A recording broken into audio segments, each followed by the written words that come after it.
Bonjour et bienvenue à toutes et à tous sur ce podcast de Le Gothic Menuiserie. Aujourd'hui, nous allons parler du permis de construire pour une pergola. Alors, la pergola, c'est devenu une incontournable pour sublimer les espaces extérieurs. Elle est parfaite pour profiter de l'ombre lors des journées ensoleillées ou pour créer un coin convivial à partager en famille ou entre amis. Mais avant de vous lancer dans ce projet d'aménagement, une question essentielle se pose. Avez-vous pensé au permis de construire? Et en faut-il un obligatoirement? Que ce soit une pergola autoportée installée au milieu de votre jardin ou une pergola adossée à votre maison, des règles strictes encadrent leur construction. Ces règles, souvent influencées par le plan local d'urbanisme, le fameux PLU, où la proximité de zones protégées varie d'une région à l'autre et mérite une attention particulière. Vous pourriez très bien être confronté à des spécificités locales qu'il est important de comprendre avant de déposer une démarche d'autorisation. Donc, quelles sont les étapes à suivre pour une déclaration préalable ou un permis de construire? Quels documents préparer? Combien de temps attendre avant de commencer les travaux? Nous vous expliquons tout en détail. Avant ça, le chiffre du jour, environ 15% des propriétaires ignorent qu'une déclaration est nécessaire et risquent une mise en conformité ou une amende.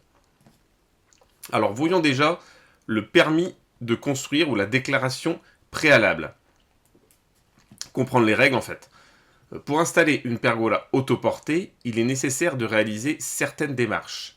La majeure partie des constructions nécessitent des autorisations. En l'occurrence, il s'agit d'une déclaration de travaux ou d'un permis de construire.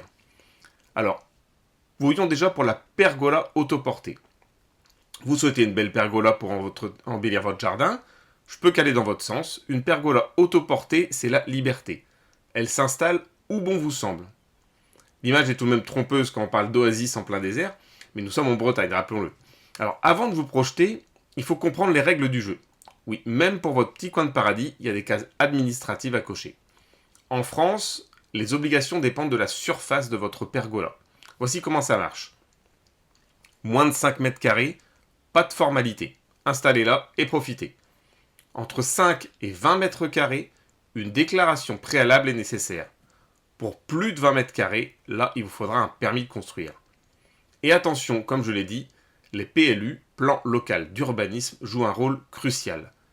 Par exemple, dans des communes comme Louannec, par chez nous, là, proches de la côte ou des zones naturelles, les règles peuvent être un peu plus strictes. Vous êtes peut-être à 2 pas d'une zone protégée, vérifiez toujours. Si vous avez besoin d'un conseil, vous rapprochez-vous de la mairie ou des services d'urbanisme de votre commune ou de votre collectivité locale. Ils peuvent vous aider à éviter des erreurs, comme placer votre pergola trop près de chez votre voisin, ou dans une zone non autorisée. Croyez-moi, un petit rendez-vous avec eux et vous dormirez sur vos 2 oreilles. Vous pourrez également savoir si vous devez opter pour un permis de construire ou si une déclaration préalable suffira. Alors voyons maintenant la pergola adossée. Quelle différence dans les démarches? Voilà. Elle est collée à votre maison, c'est un véritable prolongement naturel qui donne un cachet fou à votre terrasse. Elle peut transformer une simple façade en véritable espace de vie extérieur. C'est assez magique la pergola adossée. Mais ici aussi, quelques règles à respecter avant de sortir vos outils. La principale différence, la pergola adossée est fixée à votre maison. Elle peut donc être considérée comme une extension de votre habitation, ce qui implique parfois des démarches un peu plus poussées. Pour déterminer ce qu'il vous faut, posez-vous ces questions. Quelle est la surface totale de ma pergola? Va-t-elle créer une nouvelle surface de plancher, par exemple si elle est semi-fermée? Si la surface dépasse 20 mètres carrés ou si vous habitez dans la zone protégée près de la côte, vous devrez probablement demander un permis de construire. Pour une pergola plus petite, une simple déclaration préalable suffit, mais attention, le PLU peut encore une fois influencer vos démarches. Dans certaines zones, les matériaux, la couleur de votre pergola peuvent être imposés pour préserver l'harmonie du paysage. Et surtout, ne sous-estimez pas l'importance d'une bonne préparation. Faites un plan clair de votre projet. Consultez un professionnel local qui connaît les spécificités de votre région. Discutez-en avec vos voisins si votre pergola est proche de leur terrain. Consultez toujours votre mairie pour connaître les spécificités locales.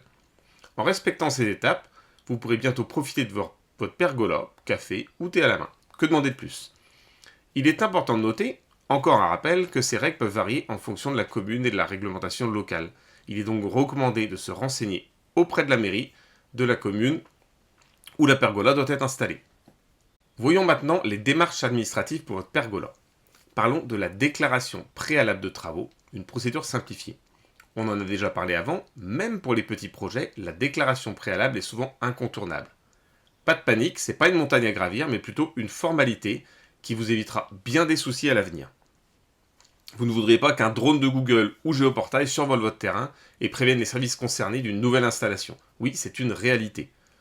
La déclaration préalable, c'est un peu comme informer la mairie de votre projet pour vérifier qu'il respecte les règles locales. Elle est indispensable si votre pergola mesure entre 5 et 20 mètres carrés, ou même si elle est plus grande mais reste dans une zone réglementée. Alors, voici un guide simple pour vous organiser. Premièrement, rassemblez vos documents. Un plan de situation pour montrer où se situe votre terrain, un plan de masse indiquant l'emplacement exact de la pergola, et une description détaillée, dimensions, matériaux, couleurs, toutes les informations liées à la pergola. Ensuite, soumettez votre dossier. Rendez-vous à la mairie de votre commune. Vous pouvez même utiliser des plateformes en ligne comme le portail des autorisations d'urbanisme si vous êtes à l'aise avec le numérique. Et enfin, attendez la réponse. En général, cela prend 1 mois. Si vous n'avez pas de retour passé ce délai, bonne nouvelle, cela vaut un accord tacite. Le vrai plus, cette procédure est gratuite. Alors prenez une matinée pour le remplir consciencieusement et tout ira bien. Ensuite, notre démarche, c'est le permis de construire. Votre pergola dépasse les 20 mètres carrés, vous êtes situé dans une zone classée, dans le Trégor par exemple. Là, les choses se corsent un peu. Il vous faudra un permis de construire. Mais pas de panique, avec un peu d'organisation, c'est tout à fait gérable. Le permis de construire est un processus un peu plus long que la déclaration préalable, mais si vous suivez ces étapes, tout se passera bien.